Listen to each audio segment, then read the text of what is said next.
એમ કહું કે તમે કોઈ જે જરૂરિયાતમંદ છે એની પાછળ 10 રૂપિયા વાપરો ને તો મારો મહાદેવ તમને 10 કરોડ આપે, એની તમને હું ચેલેન્જ આપું છું. એટલે જેવો સમાજ આ બધી વસ્તુમાંથી બહાર નીકળશે કે ભાઈ જેને જરૂર છે એને મદદ કરો.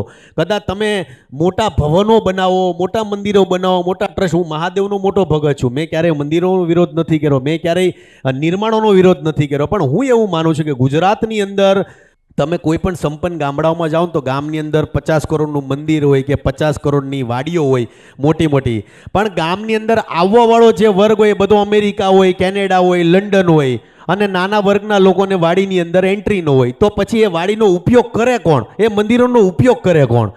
એટલે હું આ વસ્તુમાં બિલીવ કરું છું કે જેને જરૂર છે, જે વિદ્યાર્થી હોશિયાર છે એવા લોકોને ગુજરાત યુનિવર્સિટી છે કે ભારતની જે સારી નંબર 1 યુનિવર્સિટી છે એમાં ભણાવો. વિદ્યાર્થીઓ, ગુજરાતના વિદ્યાર્થીઓ જેટલા આગળ વધશે એટલું આપણું એજ્યુકેશન સિસ્ટમ આગળ વધશે, આપણા વિદ્યાર્થીઓ આગળ વધશે, આપણું ગુજરાત આગળ વધશે. એજ્યુકેશન સિસ્ટમ સ્ટ્રોંગ થવું જોઈએ, ગરીબો માટે સ્ટ્રોંગ સિસ્ટમ, ગરીબોના ઘર બનવા જોઈએ.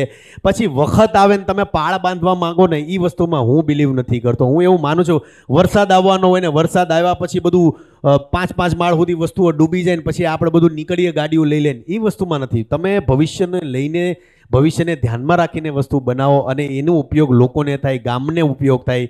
पूरा वीडियो देखने के लिए सब्सक्राइब करें भारत कुल ऑन यूट्यूब।